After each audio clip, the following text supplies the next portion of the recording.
Hey, today I want to dive into something that Jason pointed out in a comment he sent me recently. Jason, thank you so much for the comment, for kind of sparking the idea for this video, and for the coffees. I super appreciate it. So, Jason brought up a super interesting, unique question, specifically around the thought process for that bass part. Once you understand the theory behind this part, you will totally unlock a new level of your bass playing. So that's why I figured I would just hit record and talk through some of my thoughts. So in this video, I'm going to teach you the part, of course, but more importantly, help you understand like the actual building blocks for the part so you can create your own parts that aren't just random, but enhance the song and work. Before we dive in, let me show you the clip, and this will kind of set the stage for the rest of the conversation.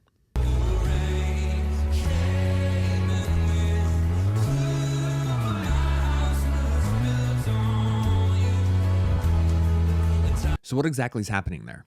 If I had to sum it up in one word, it would be harmony. What does harmony mean? Well, basically it's two or more notes that sound good together. And that's what I want to explore, because that's the foundation of this, the theory and that part. First, let me talk about a common mistake. As a bass player, you've probably heard something like this. Don't worry about major, minor chords, just play the root. And you know, for a time, that's okay. But the catch is that with that approach, you're going to hit a ceiling very quickly. And it's going to limit your ability to improvise. It's going to limit your ability to play by ear, transpose to different keys, basically everything across the board. And look, if you hear words like theory, harmony, and your eyes glaze over and you instantly just want to click away, you know, I've been there. But once it clicked for me, I was able to play with a lot more confidence, a lot more freedom. And it's because these are the building blocks. This is how songs are written and how bass relates to the bigger picture. And I think it's quite fitting that the song we're going to use today is Firm Foundation, because this theory is your firm foundation. Okay, so the song we're looking at is in the key of A major. So our first building block will be the A major scale.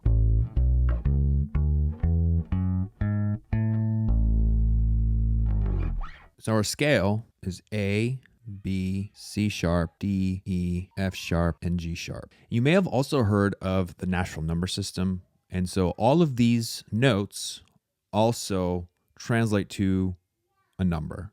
Number 1 through 7. So why is this the first building block? In most songs, especially worship, CCM, pop, everything is going to be built from these 7 notes. Now, yes, there are different scales out there, minor scales, there's different modes, there's exotic scales, but for the most part, if you're just a worship bassist and you're trying to dig into theory, this is the place that you want to start. Think of it like this. The English alphabet has 26 letters, but there are so many different ways to combine the letters to achieve kind of what you're trying to achieve and communicate what you're trying to communicate. And the same goes for music and for this song. The melody, it's made up of these 7 notes. The chords, built from these same 7 notes. The bass line, I think you're getting the pattern here. You guessed it. It's the same 7 notes. And I know it sounds simple, but this is the foundation of everything in this song. And for some of you, that might be a mind-blowing revelation. For me, the first time I realized this, that everything in a song was built from the scale and why scales mattered, I was completely blown away. So the next building block I want to dig into is chords. So these notes each correspond to their own chord that is put together using 3 of these 7 notes. These notes create that pleasing harmony that I alluded to and mentioned earlier in the video. Let's map them out. So our chords, your 1 is your major chord, 2 is a minor chord, 3 is a minor chord, 4 is major chord, 5 is major chord, 6 is minor chord, and 7, you'll see this written as diminished, but in our context, there's almost never a case where you're going to use a 7th diminished chord. So a lot of times what it looks like is actually just an inversion. So it's the 5, but with a 7 in the bass. This is also the case for the 3 chord, which can be a lot of times just the 1/3. That's the 1 chord with the 3 in the bass. With a 6, that can also be a 4 with the 6 in the bass.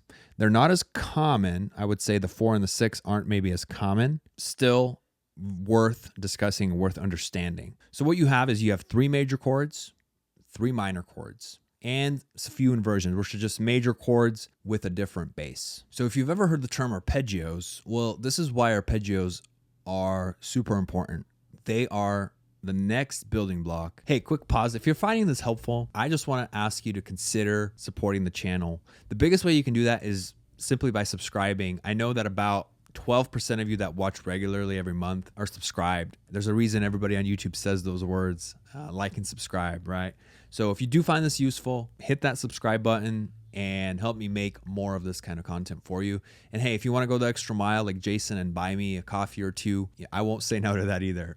Big thanks to everyone who's already subscribed and watching and commenting and engaging. Thank you. Back to the video. Arpeggios are outlining the notes of the chord. So for simplicity, arpeggios come in 2 different shapes. There's a major shape and there's a minor shape. Once you understand this, the beautiful thing is it can be transferred to any key up and down on that because the shape is the same. The beauty of the 4-string instrument is that all of it can transfer like horizontally and vertically to other keys. So like I said, for simplicity, let's look at these 2 shapes. Your major shape is going to look something like this. And so that is going to be the same across all major chords. 1, 3, 5 that I just played.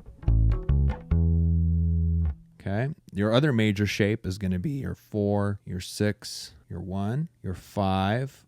Major chord is going to be 5, 7, 2. So we have our major chords, and basically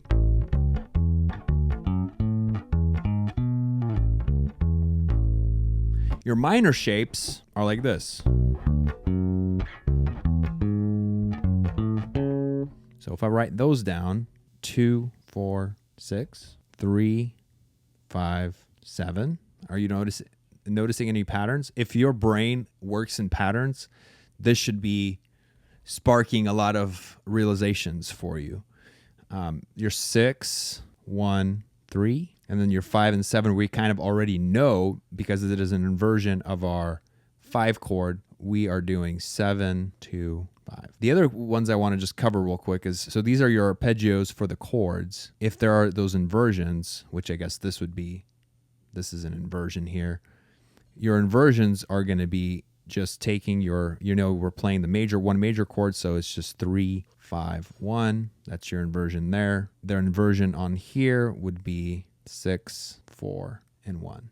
So stick with me. All of this will make sense if it's not already making sense. And remember, we're trying to understand the building blocks so that you can use these building blocks to build your own bass lines that work. There was something else I wanted to call out, especially around how chords get built and put together in arpeggios. And I love thinking about things in patterns. That's just how I perceive and see things a lot of times, as I look for patterns. If you are the same way, this is a very, very helpful way to think about it. Once we have this little map, to figure out what chord corresponds to the appropriate note in the scale or number in the scale, find that note, and then the chord is built by skipping every other note. And this is why numbers are important, is you actually see the pattern a lot easier.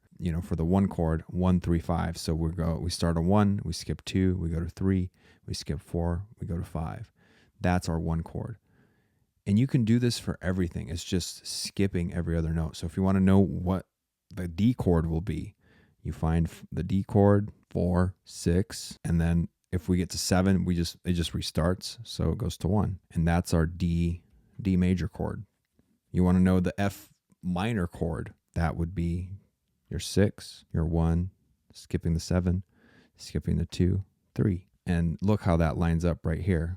Our F sharp minor chord, and we look at our arpeggio 6, 1, 3. So that can be a very effective and handy way to think about it if you write out the scale, you can build all the chords just by skipping every other note. So the final building block I want to cover is intervals. An interval is just the space between two notes. And believe it or not, we already have the most common pleasing intervals outlined in the chart that we've been putting together. Let me show you what I mean. A major chord is built on a major third and a minor third. And what do I mean? So the distance from your 1 to your 3 and from your 3 to your 5 is a major third and a minor third, respectively. And that is flipped for minor chords. So the distance between a 2 and a 4 is minor third, and a distance from 4 to 6 is a major third.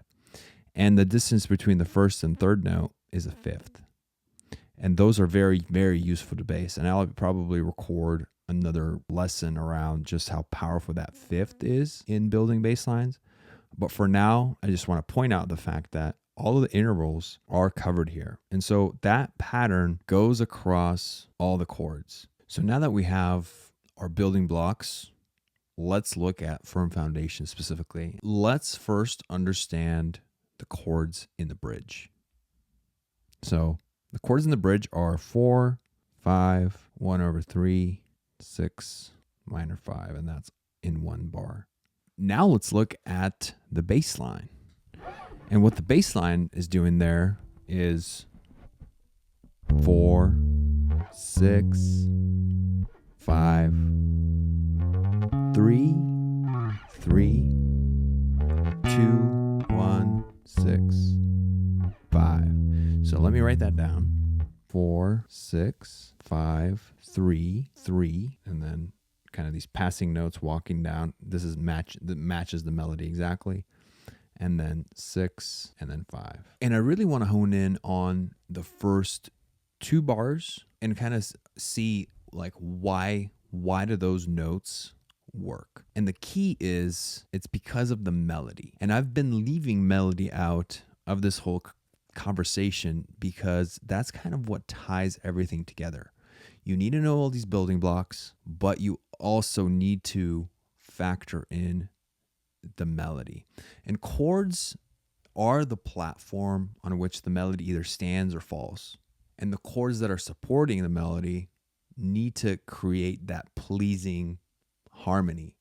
And a lot of lessons I've seen, a lot of theory lessons, they kind of ignore melody, kind of focus more on just arpeggios and outlining chords. And that is great, but it only works if it works with the melody. So let's look at the melody in the bridge. The melody in the bridge goes something like this.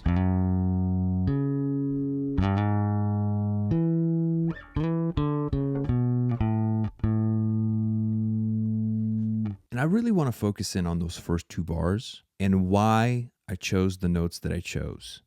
So the melody goes 6 to 3 and then 7 to 5. And the bass is doing 4, 6, 5, 3. You're probably like, man, what are we doing? Addition? Is this like elementary school again? Look at this. 4 and 6 are our major third. 6 and 3 are our fifth. 5 and 7 are our major third. And 3 and 5 are a minor third.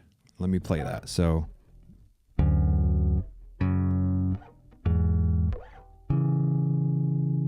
this is where it kind of comes full circle. The reason that these notes in the bass movement work is because they create a harmony with the melody. They fit the chord. They're creating a harmony with the melody. The only point I want to call out is the 3 and the 5, for example. Instead of using the arpeggio or the notes from the chord, we're using an interval and a harmony with the melody itself. In the first section, we're using an arpeggio going from 4 to the 6, which is in the D chord or on the 4 chord is the first 2 notes in the arpeggio. In the second bar on the 5 chord, we start on the 5, so we're starting on E, and we're actually harmonizing with the melody because the melody goes up to the 5. So we're harmonizing with that note, and creating that minor third. And this is where I want to say, like, sometimes you can create a harmony that might not be part of the chord, but with the melody itself. And that's exactly what happens in that fourth note. But the amazing thing is even when we break away from the chord, we're still playing intervals that we mapped out. So how does this apply to other songs? First, you have to understand the key, the scale, the chords, and those pieces that we covered. And then pay attention to the melody and see where you can add notes and parts that create harmony with the chords and the melody. Always use the melody as a checkpoint. The secret really is, if you want to be confident in your bass part, always check it with the melody and see if you're creating a harmony with it, or if you're creating more dissonance, meaning the notes don't sound as good together. Check with the melody. Sometimes you can look for the space between the melody to put your arpeggios, put your bass lines in. So explore that as well, because you don't always have to play over the melody. In fact, that's often discouraged. In this case, it really worked because of that beautiful harmony that it's creating and the nice intervals. But most of the time when I'm approaching bass fills and bass lines, I'm looking for space within the melody and also working with the kick drum, because that is your partner in this foundation that the melody is standing on. And as with anything, like I just said, when you're playing and matching the melody, don't overdo it. If the melody and the bass match up too much, too often, you lose that harmony, and it's just not as pleasing to the ear. And the harmony is what is creating that pleasing sound to the ear. So my general rule of thumb, I would say, is not to play the same note in the bass that is in the melody for more than a bar. So if you have any questions, you want to dive deeper into this, drop a comment, send me an email. I'd love to hear what you think. Thanks for watching. I'll see you in another video, and subscribe.